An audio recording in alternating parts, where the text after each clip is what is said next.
Okay, thanks once again to everyone. It's a pleasure to have you all, in this webinar, in this meeting. So at this juncture, I'm going to be calling the CEO, Customer Passion Points Limited, Mr. Ikechukwu Kalu, to give us the opening remark, to introduce us to what we are basically here for. So, Mr. Ikechukwu Kalu, please kindly have the floor. Thank you very much, sir. Okay, guys, thank you very much. Thank you. It's a very sunny and solemn weekend. We're all, in a happy mood, preparing to receive the AFCON Cup tomorrow, as our team will beat the Ivorians to win the cup. So I'm very, very excited. I'm happy that this is happening before the match. So let me welcome you, just to join my voice to that of Rufai, to welcome every one of us. I know that you're probably a procurement person by profession, or you play a role that requires that you procure or you liaise with procurement teams, and you need to understand the very basic things about procurement so that your assignment becomes interesting. So this will prepare you for that. I want us to take this out of this webinar, that procurement or excellent procurement, or procuring for excellence, is simply about leveraging your procurement processes to create value for your organization and for your stakeholders. Everything about procurement should add value to your business, or value to your clients, or value to your customers. If you procure in such a way that you damage relationships, then you haven't done well. Your procurement process should help you to, it's not just about saving money or getting a huge discount. It's about understanding the parties involved, understanding the need of your client, and making sure that that is fulfilled. So I welcome you to this program as I hand over to Stephen, who will take time to talk us through a few concepts in procurement, and let us see how we can do it with excellence. And that is what this webinar is all about. So let me say welcome again to all of us as I hand over to Stephen Onyeforo. Stephen, over to you. Thank you, Mr. Carlo. Thank you so much. And thank you, Rufai, for welcoming me. Let me see. I'll put on my camera now to enable everyone. Can you all see me? Yes, we can. Fantastic. But I will yes, we can. Excellent. I'll create the indulgence during the presentation. I may switch off the camera so that we can maximize the bandwidth and make it much more enriching. Right. Welcome to today's webinar. Please, Rufai, time me. I think I have 30 minutes. Let me know. I can be a chatterbox, so I don't want to carry us. And by the time you know it is tomorrow, so please help me with the time so that I don't take us. What's that saying? Don't carry us where we don't know. Okay, thank you very much. I'll do just that. Excellent. Okay, so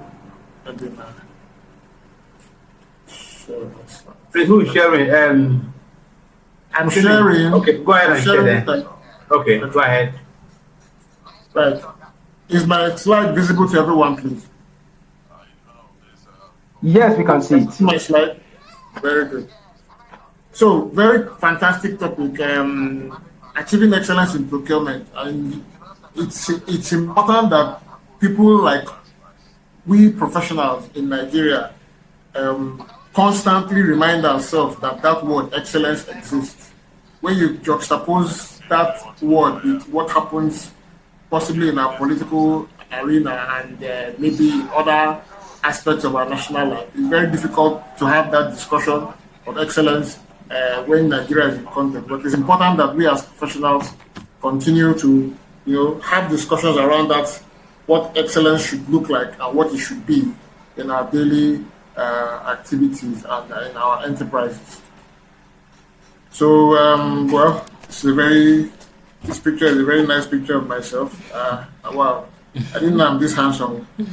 Anyway, a couple of years, humbly speaking, a couple of years of working in operational and project-related procurement activities to enable hopefully at the time, was to enable the achievement of major project considerations by the organizations I worked for, accumulating in 16 or more years of experience with sizable amount of savings for the work that I and members of my team did at the time.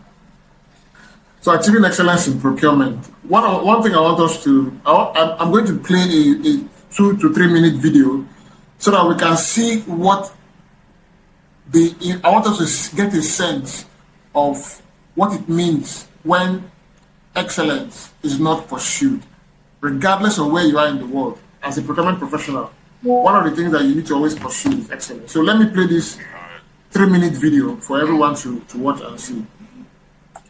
Well, tonight, Boeing's CEO is acknowledging that the near catastrophic incident on board an Alaska Airlines flight was the company's mistake, and he promised 100% transparency every step of the way. CBS's Chris Van Cleve with some hard questions tonight to those investigating the mid-air blowout. It appears it's all about the bolts. Investigators are increasingly focused on the 4 powerful bolts that should have kept the door panel from flying off this 737 MAX 9. They're unaccounted for. We have not yet determined if they existed there. So if the bolts are there, the door doesn't move up, which means it doesn't fly off. Yes, if the bolts are there, it prevents the door from translating upwards and disengaging from the stop fittings. And flying off the plane. And flying off the plane. Sometimes called a door plug, the panel replaces an optional emergency exit. It's visible from the exterior, but inside appears as a normal cabin window. Both Alaska and United are finding some with loose bolts on their now grounded planes. United saying it believes it's an installation issue. If you can't trust the manufacturer to tighten those bolts, can you trust them to tighten all the other bolts in the airplane? Right now, we are focused on the evidence. We deal only with facts, and we're going to have to look at this aircraft. We'll go broader if we need to. CBS News has learned investigators want to know if Boeing has received damaged door plugs from its supplier. A month ago, a federal complaint by former employees of that supplier, Spirit AeroSystems, alleged the company's products frequently contained defects. How comfortable would you be getting on a 737 MAX today? I flew on 2 737 MAXs to get from Washington, D.C. to California yesterday. Billy Nolan is the former acting FAA administrator. Is there a sufficient amount of FAA oversight of Boeing and its suppliers today?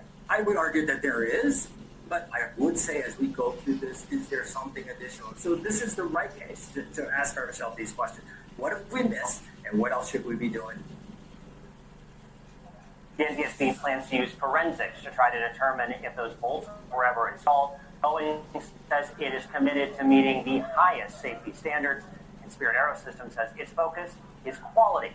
Again, tomorrow, hundreds more flights are expected to be canceled. Nora? Those were some tough and very interesting questions. Thank you, Chris Van Cleve.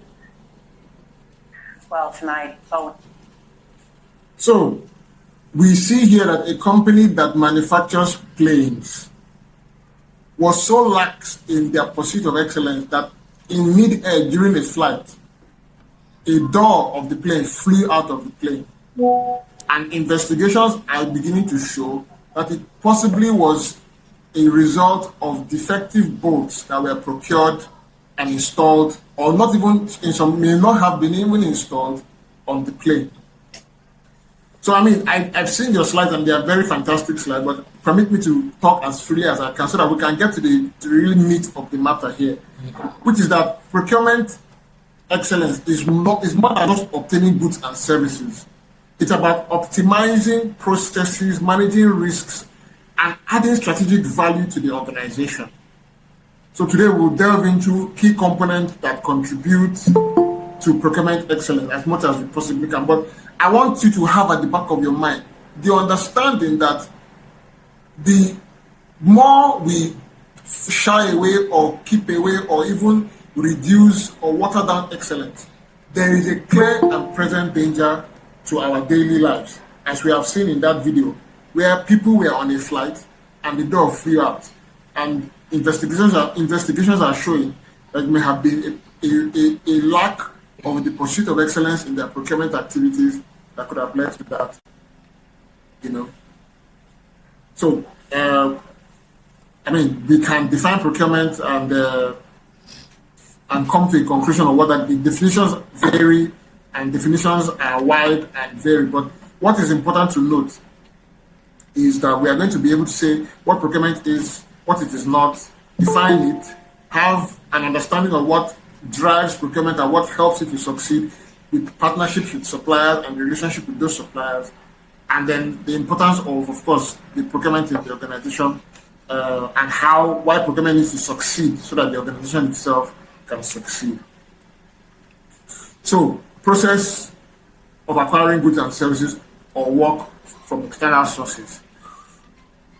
But what needs to be at the back of our minds as professionals, procurement professionals, or professionals in all walks of life, especially if we are utilizing procurement as a function or a vehicle to achieve our own goals, is that we have to be strategic and we have to be fundamentally focused on how procurement can be used and what it can be used for. So what is it about? It involves activities sourcing, negotiating, purchasing, supply management, and contract administration. But in a layman's term, what does it really mean when we talk about its key activities? It means that to enable you to achieve certain goals in an organization, you need to go through a particular process that involves these activities.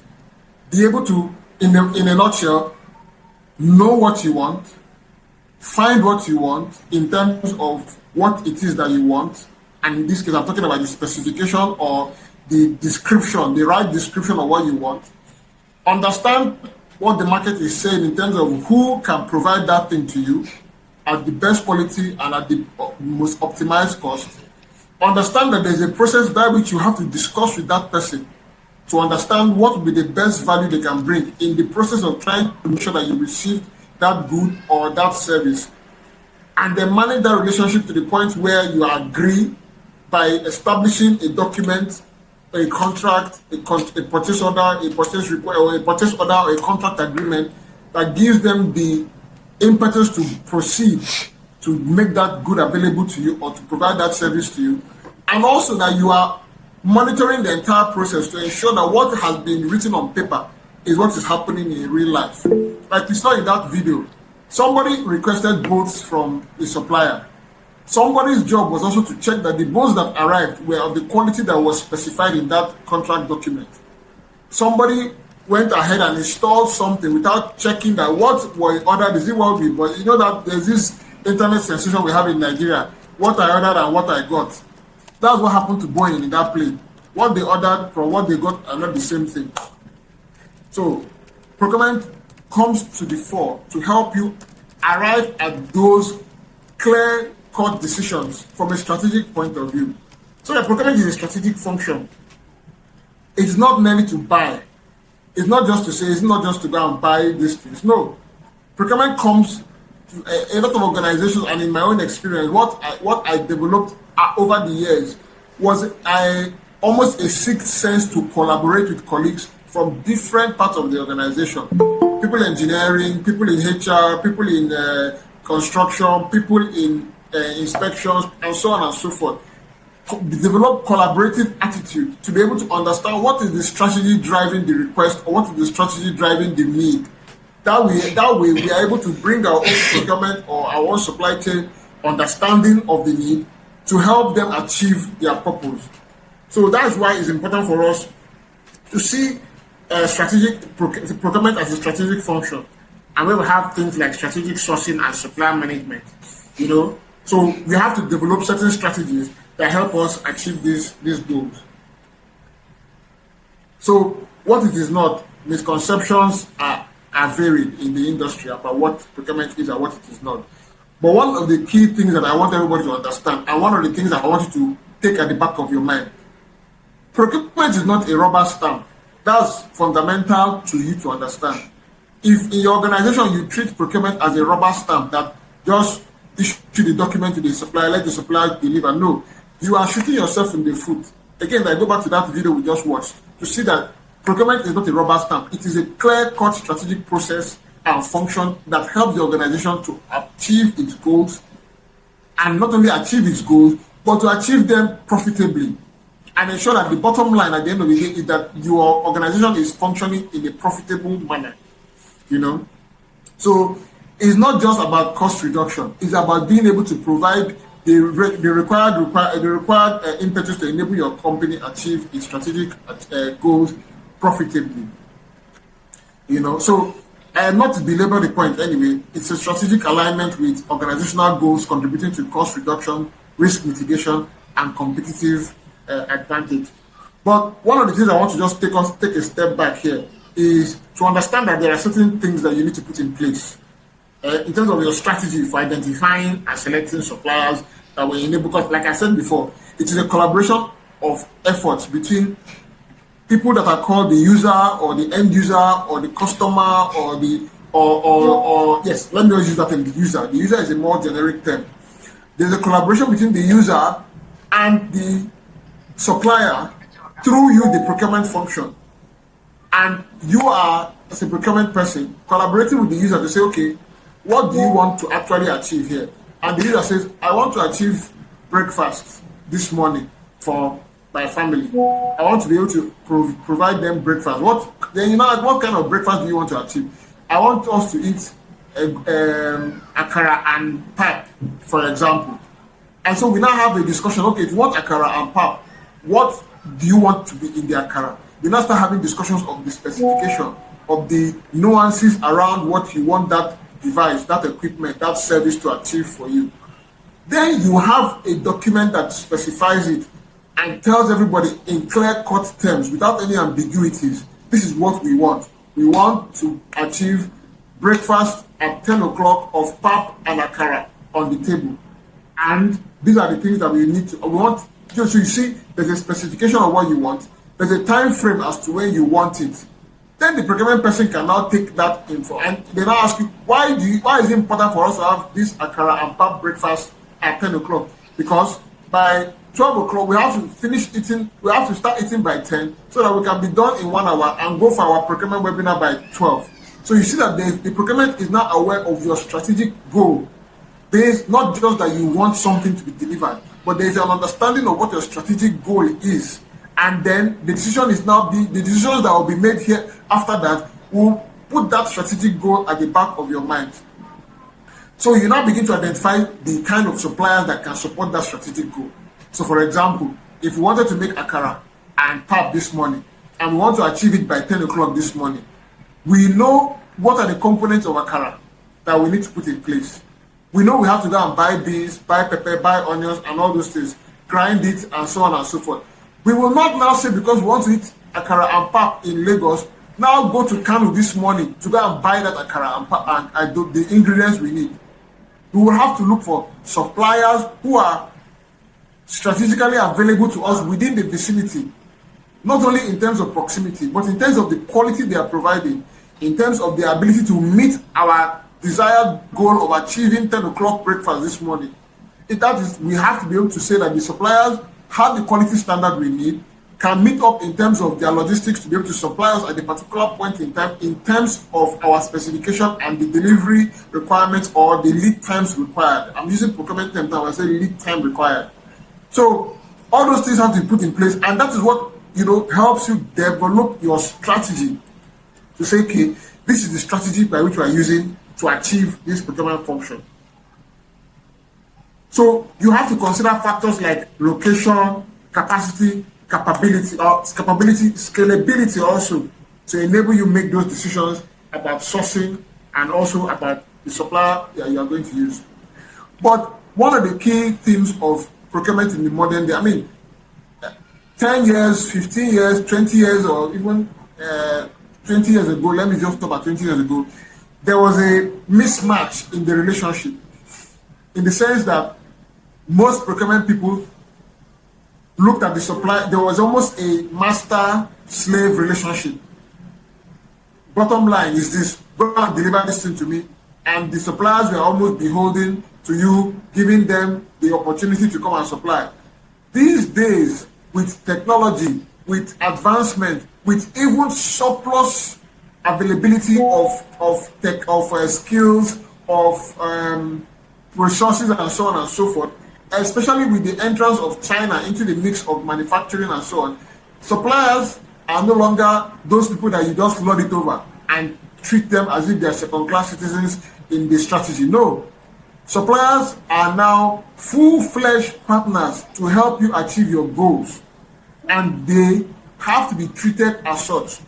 There is such a thing as preferred customer, and one of the things that showed that that particular situation was COVID-19. We were all watching when a country like the United States ran out of face mask, ran out of something as simple as face mask. They ran out of it. And one of the reasons that, if you go and look at the analysis of what happened at that period, one of the reasons that they ran out of these things was many suppliers did not consider US companies as preferred customers. And when push came to a shove, they preferred to send the material to the customer somewhere else. So it's important for us to have that understanding and that nuanced knowledge of our suppliers, understand who they are. The video we watched showed that there was if you look at that study and if you take your time to go and read it up, you will discover that there was a period in which that particular supplier of that boat was blacklisted from that company, from Boeing, but somehow found their way back into the system to supply those things. Now, one of the things that I also discovered in my research was that the regulatory body had given some minimum requirements for certain components and so on and so forth. And they had actually given Boeing the go-ahead to manage the quality management system of that entire manufacturing process of those aircrafts. Now, in the process of doing that, Boeing also told the suppliers, well, you manage your quality system as well, and just ensure that you are meeting our requirements. Very, very, very many companies have that relationship with their suppliers where they're able to understand them. The supplier understands the company, they also understand the supplier, and they can manage each other in terms of the relationship that has to do with quality, cost, scalability, logistics, and so on and so forth. So what is important is that supplier relationship management encompasses activities such as supplier selection, negotiation, collaboration, and performance evaluation. But I emphasize a lot of, in the modern day procurement thinking, the supplier is not a second-class citizen anymore. He is a veritable partner that you need to collaborate as much as you can to ensure that you meet the strategic goals you have set for yourself as an organization. Because suppliers are as fickle as they can be in terms of who they want to satisfy and who is also meeting. Because suppliers are also organizations themselves. So in a nutshell, ensure that there's a collaborative culture in your organization that also encompasses your suppliers, their needs as well as your needs, so that everybody's on the same page. So how do you build the relationship? Sorry, please, Mr. Stephen. Sorry for interjecting. We have 12 minutes. I have 12. Okay, fine, no problem. So yes, how do you build those relationships? You develop strategies for building those relationships. You have techniques to negotiate favorable contracts. You have you have techniques to help you with conflict resolution. You must have transparent communication and ensure that at every point in time, everybody is on board. Like I said, the language now is a language of collaboration. Collaboration from the user with the procurement unit, collaboration with your organization, with the supplier's organization, to ensure that what you are trying to achieve in terms of your strategic goals and how you want to use procurement to achieve those things is known to everybody, that everybody is on board, and that in your strategy, you are encompassing everybody's input to ensure that the final product is something that is globally satisfactory with respect to achieving the strategic functions of your organization. So you must be ready to be flexible. When I mean flexible, I'm not talking about flexibility in your specification. If we want to send, for example, we saw the video we shared a couple of minutes ago. You cannot be flexible on specification. If you have to provide a particular bolt in a length and in a groove situation, it must fit into a particular hole. You must meet that specification. And if as a supplier you don't have the wherewithal to meet that specification, then you're not fit for that role and will look for somebody else to do it.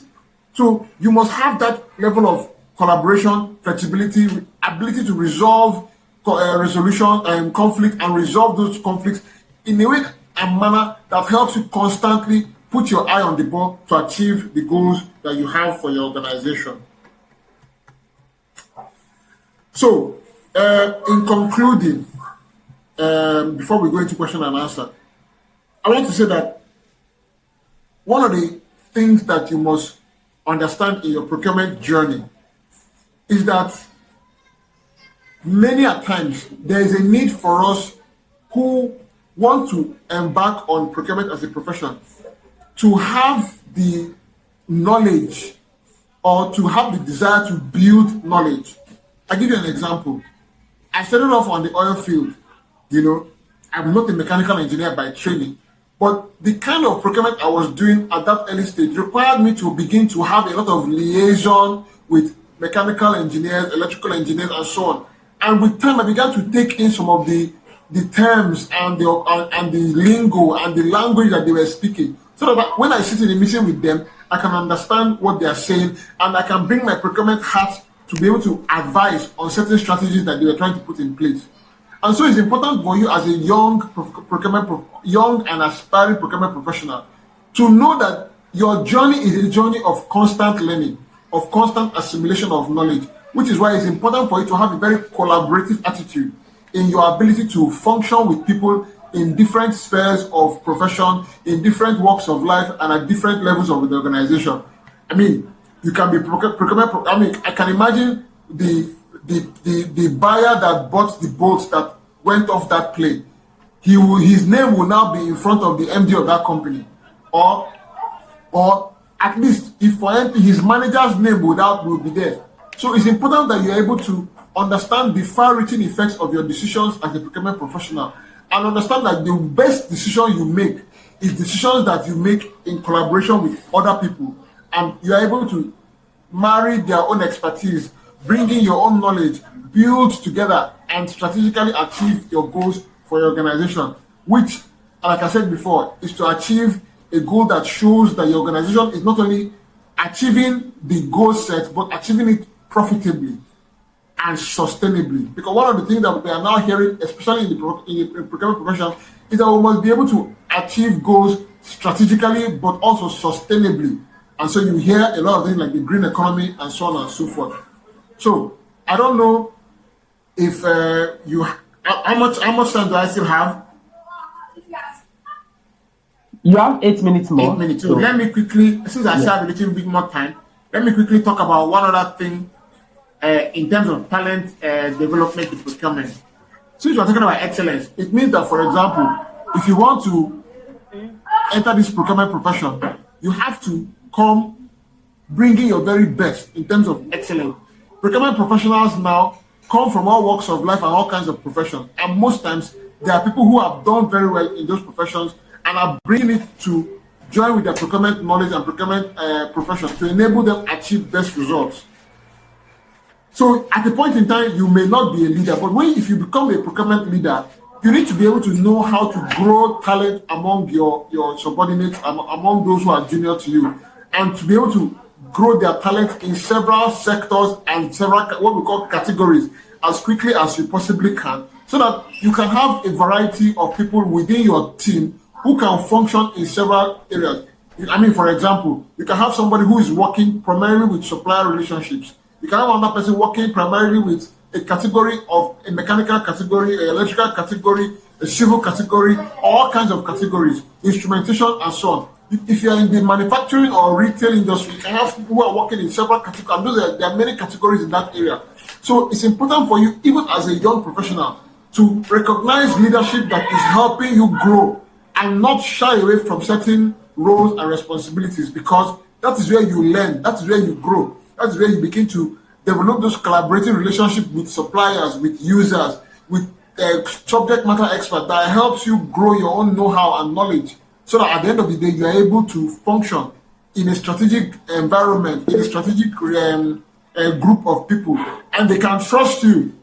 Because one of the things you will discover in your journey is that it takes time to trust you as a procurement professional. Because many times people see you as a bottleneck. People think that your own is just to come and stop us. No, all you're thinking about is cost saving, cost saving. No, cutting costs, cutting costs. No, people need to be able to trust that you are a partner in progress as a procurement professional, and that you are helping them achieve their strategic goals effectively and excellently by bringing to bear the excellence that you already know of, and you're already practicing in your procurement profession. And how can you gauge your excellence levels? Is by gauging performance criteria, performance management, to understand that, look, I'm measuring my performance, I'm measuring performance of my suppliers, I'm measuring how effectively we are able to translate requests or requisitions or user requirements into contracts, purchase orders, and effectively meet the requirements of lead time, of quality, of scalability, of supply relationships, and so on and so forth. There are criteria by which you can begin to measure all these requirements to enable you know how far away from your what we call key performance indicators, how far away are you from achieving them, or how much work needs to be done to meet those minimum criteria and achieve them. That way you're able to gauge your excellence levels and say, okay, as an excellence goal, we set for ourselves a goal that every purchase order we issue, the vendors will supply as at when required on that purchase order. We set a goal for ourselves that even if the vendor will not supply, it will not be more than 1 or 2 weeks from the date of the requirement or the date of requirement at the warehouse, and so on and so forth. So you need to be able to gauge performance to enable you to understand the level of excellence you have set for yourself and how close to or how much of that excellence you are actually operating in, or if you are surpassing it or just meeting it, or if you are lagging behind. So those are the things you need to put in place in terms of performance criteria, in terms of performance management and performance measurement in your procurement journey of excellence. So okay, thank you very much. We have one hand up. Mr. Ikechukwu's hand is up. Go ahead. I think he has a question or something. Yes, okay. I wanted to continue to say that maybe if we start the questions now, and I've typed it on the chat to say, guys, put your questions together. So let's get into questions very quickly. There might be 1 or 2 naughty questions that we may require time to attend to. So yes, let's go straight into questions now. Thank you. Go ahead, please.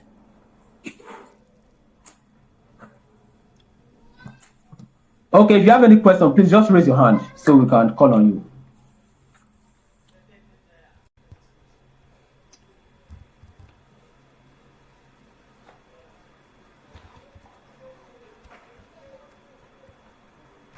Or if you have any contribution, question, contribution, or addition, just raise your hand, please, so we'll call on you.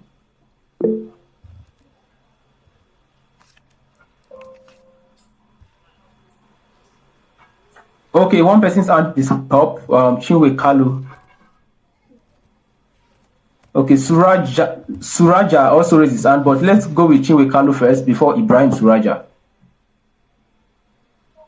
Please unmute yourself and speak, please. Can you hear me now? Yes, ma'am. Yes, we can. Hear you. Okay. I don't have a question, I just have a contribution. I just think that was a very fantastic way of summarizing the need for us to pay attention to excellence in procurement. That example that in the video was a perfect example to use, because you know how it is when, if you are ordering water for your business and you're not excellent, nobody will die. But when a plane that is in mid-air, the window, something falls off because a hinge was not put in, a bolt was not put in, because of the procurement carelessness, it becomes obvious that there is need for us to pay attention, because the person who is procuring water today might be the person procuring plane parts tomorrow. So I just want to thank you for a wonderful presentation, in the sense that you are able to capture, the important salient parts of being an excellent procurement professional. Thank you so much. Thank you, ma'am. Thank you so much. Okay, thank you very much. Is there any other contribution or question? Yes, Suraj now. Take Suraj. Yes, Suraj. Okay, Suraj, unmute yourself and speak, please.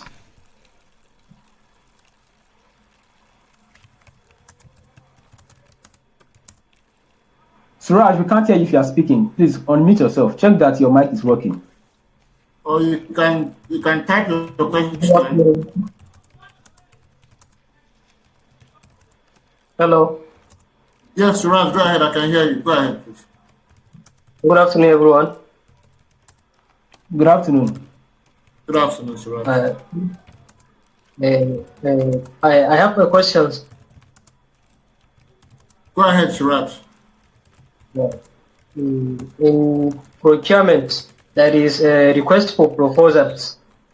So I want to know more on it and steps on how to do request for proposal.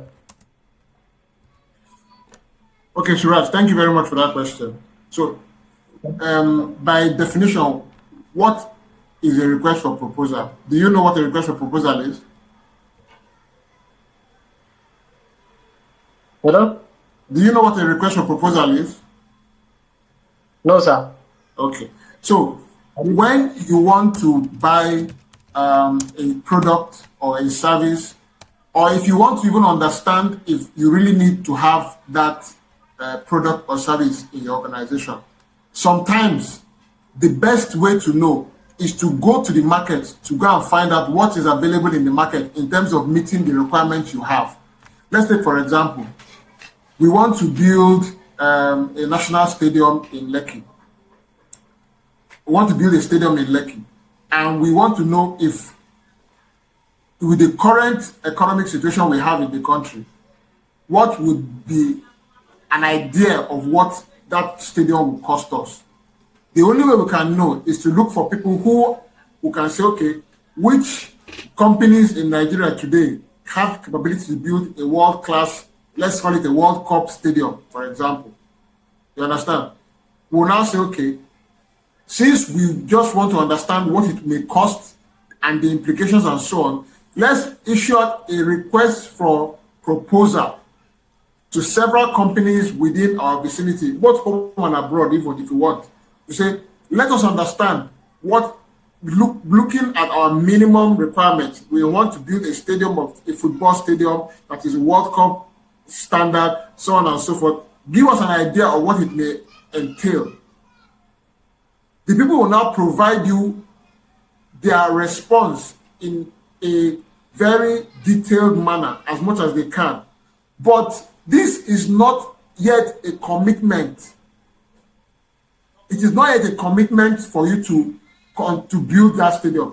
It's just request for proposal basically means you want to understand what the market is saying regarding this potential we may have to buy or build or do something.